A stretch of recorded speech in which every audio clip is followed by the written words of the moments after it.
Mobile charger पर बने इन symbols का क्या मतलब होता है और क्या कभी आपने चूहों को रोमांटिक सॉन्ग गाते हुए सुना है। साथ ही साथ आज आप एक ऐसे रोबोट को भी देखने वाले हैं जिसने साल 2016 में कुछ ऐसा किया था जिसे देख इंजीनियर्स के भी होश उड़ गए थे। तो चलिए शुरू करते हैं आज के अमेजिंग अध्याय को। Fact number 23। क्या आपको पता है कि जो क्रैब्स होते हैं उनके टीथ उनके स्टमक के अंदर मौजूद होते हैं जो कि उनके द्वारा कंज्यूम किए गए फूड को चबाने का काम करते हैं। लेकिन बात अगर घोस्ट क्रैब की जाए तो यहां तो कहानी कुछ ज्यादा ही दिलचस्प बन जाती है। असल में दोस्तों घोस्ट क्रैब अपने टीथ का इस्तेमाल खाना चबाने के साथ साथ अपने एनिमीज को डराने के लिए भी करते हैं। असल में दोस्तों ये क्रैब अपने दांतों को तेज स्पीड के साथ एक दूसरे से टकराना शुरू कर देते हैं जिनकी वजह से इनके स्टमक के अंदर से एक बेहद ही यूनिक साउंड प्रोड्यूस होती है जिनको सुन इनका एनिमी तुरंत ही डरकर भाग जाता है। तो समझ तो आप गए ही होंगे, चलिए सुनते हैं उसकी इस अमेजिंग आवाज को।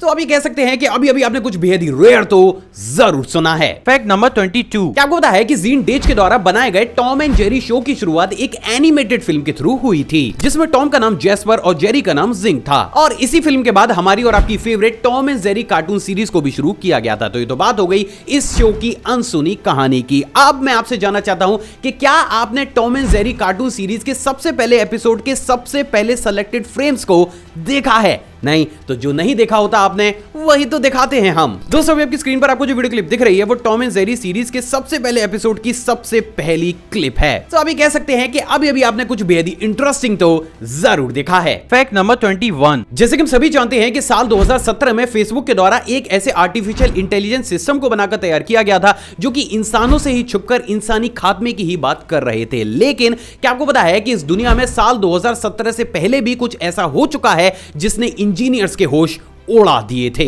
असल में दोस्तों साल 2016 में रशिया में एक बेहद ही एडवांस रोबोट को बनाकर तैयार किया गया था जिसने समय के साथ खुद को कुछ इस तरीके से डेवलप कर लिया था कि वो अपने आप ही सबकी नजरों से बचकर बार बार लैब से भाग जाया करता था। तो ये तो बात हो गई इस अजीब सी घटना की। अब बात करते हैं इसकी एक बेहद ही रेयर सीसीटीवी फुटेज की। दोस्तों आपकी स्क्रीन पर आपको जो रोबोट बिल्डिंग से भागता हुआ नजर आ रहा है वो वही रशियन रोबोट है। हैरानी की बात ये थी दोस्तों कि इंजीनियर्स को काफी ज्यादा रिसर्च करने के बाद भी ये पता नहीं लग पाया कि आखिर इस रोबोट ने अपने आप को इस तरीके से डेवलप करके खुद को बिल्डिंग से बार बार क्यों भगाया और ये चीज वास्तव में डराने वाली है। Fact number 20। दोस्तों हमें से बहुत से ऐसे लोग हैं जो कि अपने पार्टनर को मनाने के लिए उनके सामने रोमांटिक सॉन्ग गाना शुरू कर देते हैं। लेकिन क्या आपको पता है कि ये चीज सिर्फ हम ह्यूमंस तक ही सीमित नहीं है। असल में दोस्तों एक रिसर्च से बात पूरी तरीके से साफ हो चुकी है कि ऑलमोस्ट सभी मेल माइस फीमेल माइस को मैटिंग के लिए अट्रैक्ट करने के लिए एक ही पैटर्न में बेहद ही हाई फ्रीक्वेंसी पर अलग अलग सॉन्ग्स को गाते हैं जिसको कि किसी इंसान के द्वारा सुन पाना लगभग इम्पॉसिबल होता है। तो जो चीज इम्पॉसिबल होती है उसी को तो पॉसिबल बनाते हैं हम।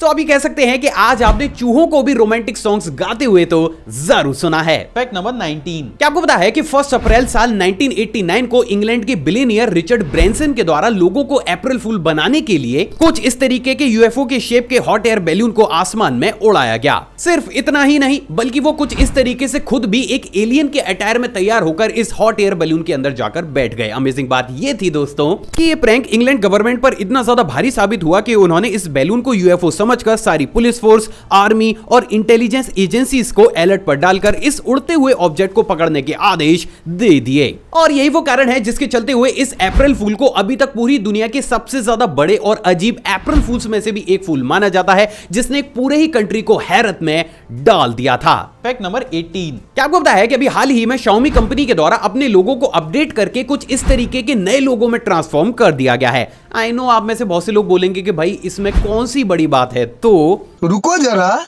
सबर करो। असल में दोस्तों इस नए लोगों को डिजाइन करने में कंपनी को 1 या 2 दिन नहीं बल्कि 3 सालों का समय लगा है। साथ ही साथ इस नए लोगों के लिए कंपनी के द्वारा 2.2 करोड़ रुपीस भी खर्च किए गए हैं। मतलब मेकर की क्रिएटिविटी देख रहे हो, उसने कितने कम समय में और कितने कम दामों में इस लोगों को इस नए लोगों में ट्रांसफॉर्म करके दिखाया है। सच में शत शत नमन है ऐसे मेकर को। Fact number 17। जैसे कि हम सभी जानते हैं कि टेलीफोन के इन्वेंशन के बाद उन लोगों की रिक्वायरमेंट बहुत बड़े स्केल पर बढ़ गई थी जो कि टेलीफोन एक्सचेंज में बैठकर मैन्युअली एक कॉल को दूसरी कॉल से कनेक्ट किया करते थे। लेकिन क्या आपको पता है कि इसी टाइम पीरियड में यूएसए में टेलीफोन ऑपरेटर की जॉब के लिए क्वालिफाई करने वाले लोगों को डिग्री के साथ साथ स्केटिंग का भी आना कंपलसरी कर दिया गया था। लेकिन आखिर एक टेलीफोन ऑपरेटर का स्केटिंग से क्या कनेक्शन है, या यूं कहूं कि काफी गहरा कनेक्शन है, लेकिन हमें नहीं पता। असल में दोस्तों इस टाइम पीरियड के दौरान पूरे ही यूएसए में टेलीफोन ऑपरेटर्स की वर्किंग एफिशिएंसी को बढ़ाने के लिए उन्हें ऑफिस के अंदर कुछ इस तरीके से रोलर स्केट्स पहनकर काफी तेज स्पीड के साथ एक कॉल को दूसरी कॉल से कनेक्ट करना पड़ता था।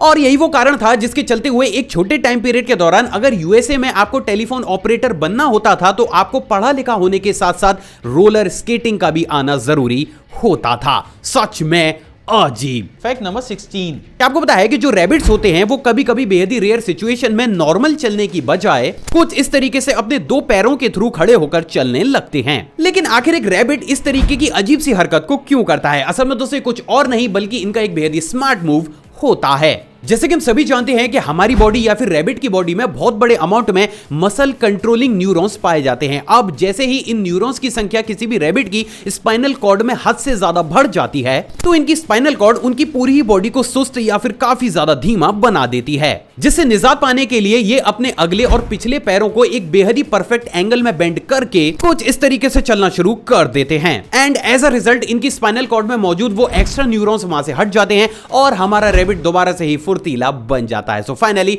अब आप रैबिट के इस अजीब से सीक्रेट को भी जानते हैं। Fact number 15। दोस्तों आपने अपनी जिंदगी में कभी ना कभी हेडफोन्स का इस्तेमाल तो जरूर किया होगा, लेकिन क्या कभी आपने सोचा है कि अगर इस कॉन्सेप्ट को कब और किसके द्वारा दुनिया के सामने इंट्रोड्यूस किया गया? एंड मोस्ट इंपॉर्टेंट, क्या आपने इस पूरी दुनिया के सबसे पहले हेडफोन को अपनी आंखों से देखा है? असल में दोस्तों बहुत ही कम लोगों को ये मालूम होगा, लेकिन इस दुनिया के सामने हेडफोन के कॉन्सेप्ट को सबसे पहली बार साल 1890 में लंदन में बने इस इलेक्ट्रोफोन के थ्रू लाया गया था, जिसको कि स्पेशली टेलीफोन और थिएटर परफॉर्मेंस के लिए बनाकर तैयार किया गया था। और बाद में इसी कॉन्सेप्ट के प्रिंसिपल्स को एडॉप्ट करके साल 1910 में इंजीनियर नेथानिएल बाल्डविन के द्वारा पेरिस में नेवी के लिए कुछ इस तरीके के दुनिया के सबसे पहले हेडफोन को बनाकर तैयार किया गया था। तो आप ये कह सकते हैं कि अभी अभी आपने इस पूरी दुनिया के सबसे पहले हेडफोन को अपनी आंखों से तो जरूर देखा है। Fact number 14। जैसे कि हम सभी जानते हैं कि मशरूम प्लांट्स हवा के थ्रू अपने स्पोर्स को काफी दूर दूर तक पहुंचाते हैं, लेकिन क्या आपको पता है कि जिन एरियाज में काफी लंबे समय तक हवा चलती ही नहीं है उन एरियाज में ये प्लांट हवा को चला भी सकते हैं। असल में दोस्तों मशरूम प्लांट की एक बेहद ही यूनिक क्वालिटी के तहत ये एयर करंट को स्टार्ट करने के लिए अपने अंदर से काफी ठंडी ठंडी वाटर वेपर्स को रिलीज करते हैं, जिसकी वजह से इनके आसपास की हवा ठंडी हो जाती है और वहां पर एयर का कन्वेक्टिव करंट स्टार्ट हो जाता है। तो ये तो बात हो गई इस पूरे ही प्रोसेस की। अब बात करते हैं इसके प्रूफ की। दोस्तों अभी आपकी स्क्रीन पर आपको जो वीडियो क्लिप दिख रही है उसमें मशरूम प्लांट के द्वारा एकदम शांत माहौल में कुछ इस तरीके से वाटर वेपर्स को रिलीज करके हवा के करंट को दोबारा से जनरेट करता हुआ दिखाया जा रहा है। सो फाइनली अब आप ये जानते हैं कि बहुत कम या फिर ना के बराबर हवा चलने वाले एरियाज में मशरूम प्लांट अपनी क्वांटिटी को कैसे बढ़ाते हैं। Fact number 13। क्या आपको पता है कि वेरोआ माइट हनी बी का सबसे बड़ा एनिमी होता है, जो कि उसकी बॉडी के ऊपर चिपक कर टाइम टू टाइम उसकी बॉडी से फैट को कंज्यूम करके उसकी बॉडी को इन्फेक्टेड बना देता है। और यही वो कारण है जिसके चलते हुए जब एक नॉर्मल हनी बी हनी को प्रोड्यूस करती है तो वो माइक्रोस्कोप में कुछ इस तरीके का बेहद ही क्लियर दिखाई देता है। लेकिन ऑन दी अदर हैंड जब एक इन्फेक्टेड बी के द्वारा हनी को प्रोड्यूस किया जाता है तो उसमें भी कुछ इस तरीके के टाइनी माइट्स पाए जाते हैं। अजीब बात यह है दोस्तों कि टोटली आपके लक के ऊपर डिपेंड करता है कि आप जो हनी खा रहे हैं वो एक हेल्दी बी के द्वारा प्रोड्यूस किया गया है या फिर एक इन्फेक्टेड बी के द्वारा। सच में अजीब। Fact number 12। दोस्तों अभी आपकी स्क्रीन पर आपको जो क्लॉक दिख रही है उसे एम्स्टर्डम के शिफल एयरपोर्ट पर इंस्टॉल किया गया है और इस क्लॉक में टाइम मशीन के द्वारा नहीं बल्कि एक इंसान के द्वारा कुछ इस तरीके से मिनट्स और आवर्स के हैंड्स को पेंट करके लोगों को दिखाया जाता है। असल में दोस्तों इस अमेजिंग क्लॉक को साल 2016 में बनाकर तैयार किया गया था और इसके अंदर दिखाई देने वाला इंसान कोई हकीकत का इंसान नहीं बल्कि एक ओरिजिनल वीडियो फुटेज है, जिसको कि साल 2016 में हकीकत में एक इंसान के द्वारा पूरा ही दिन कुछ इस तरीके से पेंट करके रिकॉर्ड किया गया था। और प्रेजेंट डेट में उसी वीडियो को टाइम के अकॉर्डिंग कुछ इस तरीके से चलाकर इस एयरपोर्ट पर आने जाने वाले लोगों को भ्रम में डाला जाता है। सच में अमेजिंग। Fact number 11। क्या आपको पता है कि इस दुनिया में एक ऐसा प्लांट भी मौजूद है जो कि धूप या फिर कुछ और नहीं बल्कि मोज़रेला चीज को खाता है। नहीं समझे तो चलिए समझाता हूँ। मिलिए ड्रोसेरा एलोसियाना प्लांट से, जो कि यूजुअली कुछ इस तरीके से शांत स्वभाव में पूरा ही दिन खड़ा रहता है, लेकिन जैसे ही किसी भी इंसान के द्वारा इसके ऊपर मोज़रेला चीज को गिराया जाता है तो ये तुरंत ही अपनी लीफ को बंद करके 14 घंटों के अंदर उस पूरे ही चीज को कंज्यूम करके खत्म कर देता है। और ये चीज अपने आप में काफी ज्यादा हैरान करने वाली है, जहां पर एक प्लांट कुछ और नहीं बल्कि कुछ इस तरीके से मोज़रेला चीज को ही खाता है। Strange but true.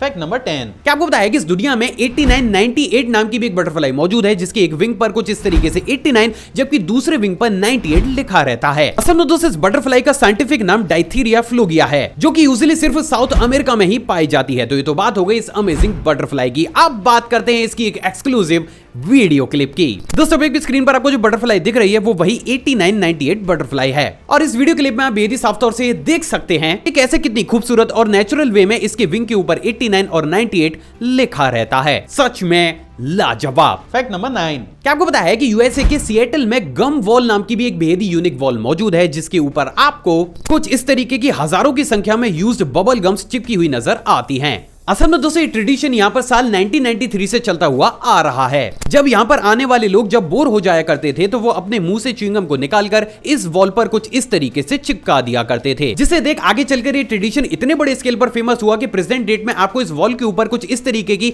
हजारों की संख्या में बबल गम्स चिपकी हुई नजर आती हैं। अब आप मुझे कमेंट करके जरूर बताइएगा कि क्या कभी आपने अपनी लाइफ में किसी भी वॉल पर बबल गम को चिपकाया है या फिर नहीं। Fact number 8। जैसे कि हम सभी जानते हैं कि अगर सड़क पर बर्फ गिरी हुई हो तो वहां पर व्हीकल चलाना लगभग ही इम्पॉसिबल हो जाता है, लेकिन क्या कभी आपने सोचा है कि आगे फिर इस कंडीशन में काफी बड़े बड़े और भारी ट्रक्स को सामान की डिलीवरी के लिए एक जगह से दूसरी जगह कैसे भेजा जाता है। असल में दोस्तों उसके लिए इस्तेमाल किया जाता है कुछ इस तरीके की रोटो ग्रिप्स का, जो कि टायर से कनेक्ट होकर उसके मूवमेंट के अकॉर्डिंग घूमकर चेन्स के थ्रू टायर और रोड के बीच फ्रिक्शन को क्रिएट करना शुरू कर देती हैं, और वो ट्रक या फिर व्हीकल सड़क पर कुछ इस तरीके से चलने लगता है कि मानो उस सड़क पर कभी भी बर्फ गिरी ही ना हो। अमेजिंग बात यह है दोस्तों कि इस टेक्नोलॉजी का इस्तेमाल प्रेजेंट डेट में बहुत बड़े स्केल में इंडियन आर्मी के द्वारा भी किया जा रहा है। सच में लाजवाब। Fact number 7।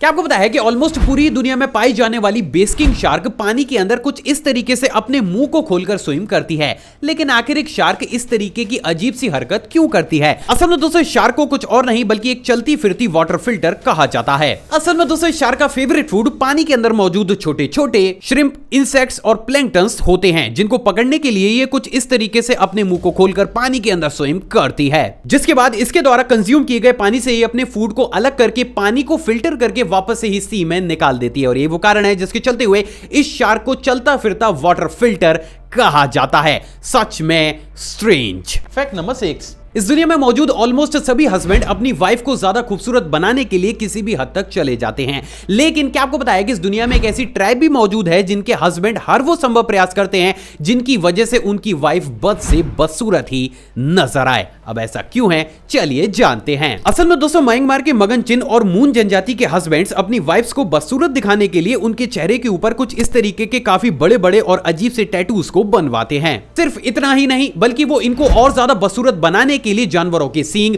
बांस और अलग अलग तरीके की वियर्ड चीजों का इस्तेमाल करते हैं। ऐसा सिर्फ इसलिए है दोस्तों क्योंकि म्यांमार की इस ट्राइब में महिलाओं की तस्करी बहुत बड़े स्केल पर होती है, जिससे निजात पाने के लिए इस तरीके के अजीब से पैटर्न को इस ट्राइब में एडॉप्ट किया जाता है। Fact number 5। क्या आपको पता है कि इस दुनिया में बहुत से ऐसे कंट्रीज भी मौजूद हैं जिसमें कि हर साल बहुत बड़े स्केल पर कुछ इस तरीके की शेविंग क्रीम फाइट फेस्टिवल को भी आयोजित किया जाता है, जिसमें वो लोग एक दूसरे के चेहरे और शरीर के ऊपर काफी बड़े अमाउंट में शेविंग क्रीम को लगाते हैं। असल में दोस्तों लोगों का कुछ ऐसा मानना है कि ऐसा करने से वो खुद को और आसपास के लोगों को बुरी शक्तियों से बचाते हैं, और इसीलिए वो कुछ इस तरीके से एक दूसरे को ही भूत बना देते हैं। वैसे सही भी है, जब खुद ही भूत दिखोगे तो बुरी शक्तियां आपका क्या ही उखाड़ लेंगी। Fact number 4। क्या आपको बताया कि इस दुनिया में ब्रेची मेटाटर्सिया नाम की भी एक बेहद ही रेयर मेडिकल कंडीशन मौजूद है, जिसमें किसी भी पेशेंट की टो बोन्स कुछ इस तरीके से काफी ज्यादा एबनॉर्मल, शॉर्ट और एक दूसरे के ऊपर ओवरलैप करने लगती हैं। असल में दोस्तों ऐसा सिर्फ हमारी बॉडी में इनिशियल स्टेज पर टिश्यूज डेवलपमेंट इम्बैलेंस की वजह से होता है, जिसको कि ठीक कर पाना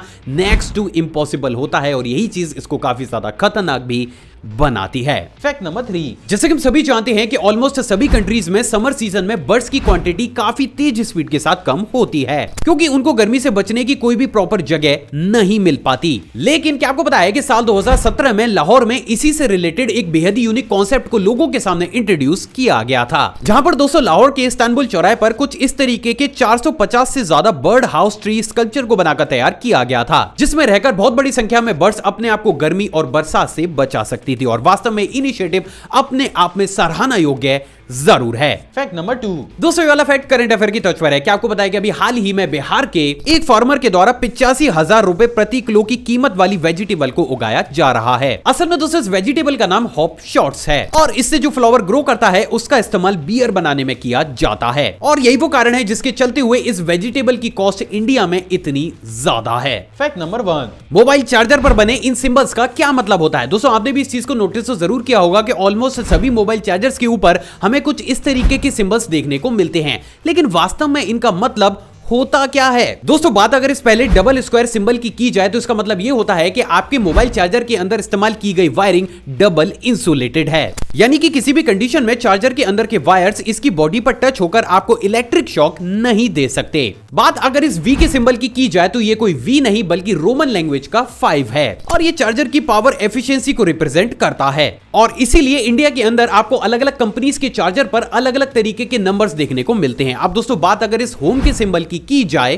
तो इसका मतलब यह होता है कि आपके चार्जर को घर में पर्सनल यूज के लिए बनाकर तैयार किया गया है और इसका इस्तेमाल आपको बाहर खुले में, धूप में या फिर किसी ऐसी जगह पर नहीं करना चाहिए जहां पर काफी ज्यादा हाई वोल्टेज का इस्तेमाल किया जाता है, क्योंकि अगर ऐसा किया जाएगा तो काफी बड़े चांसेस ये जनरेट होंगे कि आपकी चार्जर के साथ आपकी डिवाइस भी खराब हो जाए। अब दोस्तों बात अगर इस क्रॉस वाले डस्टबिन सिंबल की जाए तो इसका मतलब यह होता है कि आपके चार्जर के अंदर कुछ ऐसे मटेरियल्स का इस्तेमाल किया गया है जिसके चलते हुए आप इसे खराब हो जाने की स्थिति में कहीं पर भी फेंक नहीं सकते। इस कंडीशन में आपको चार्जर को कंपनी को वापस करना होता है ताकि वो इसको दोबारा से रिसाइकिल करके मार्केट में दोबारा से उतार सके। अब दोस्तों बात अगर इस लास्ट अजीब से सिंबल की जाए तो असल में ये एक सर्टिफिकेशन मार्क होता है जो कि साबित करता है कि आपका चार्जर सभी प्रकार के सेफ्टी मेजरमेंट से होकर गुजरा है और उसने सभी कंडीशन में काफी अच्छा परफॉर्म किया है। और यही वो कारण है जिसके चलते हुए सस्ते और ज्यादातर लोकल चार्जर्स पर हमें इस तरीके का सिंबल देखने को नहीं मिलता। सो फाइनली अब आप ये जानते हैं कि चार्जर के ऊपर बने हुए इन सभी सिंबल्स का हकीकत में क्या मतलब होता है। आई होप दोस्तों आज की वीडियो आपको नॉलेजेबल लगी। अगर आपको वीडियो पसंद आए तो इस वीडियो को दिल खोलकर लाइक, शेयर और कमेंट जरूर कीजिएगा।